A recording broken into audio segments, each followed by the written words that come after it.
அப்பா ரமணாசிரமத்துல ஒருத்தர் மீட் பண்ணிருக்கார். தெரிஞ்சவர் தெரிஞ்சவர்னா ஜஸ்ட் ஒரு தடவை மீட் பண்ணிருக்கோம். ஏப்ரல் 14, 2023 ரமணாசிரமத்துல. அவர் பேசின தமிழ் இருக்கே, பாலக்காட்டு தமிழ். அதனாலதான் எங்களால மறக்கவே முடியல. பாட்டி மாதிரி அவருக்கும் எல்லாமே ரமணர் தான்.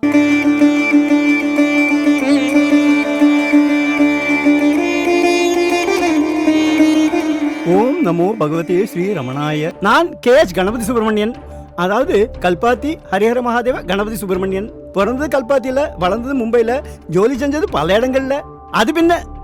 அது பின்ன சொல்றேன். எனக்கு எல்லாமே பகவான் தான். He is my companion, you know. என்ன புரியலையா? He is always with me. ஓம் நமோ பகவதே ஸ்ரீ ரமணாய. ரமணி சொன்னார், வந்து அஸ்வினிக்கு ஏதோ சூக்கேடு அப்படின்னு. என்ன வாக்கமாச்சு?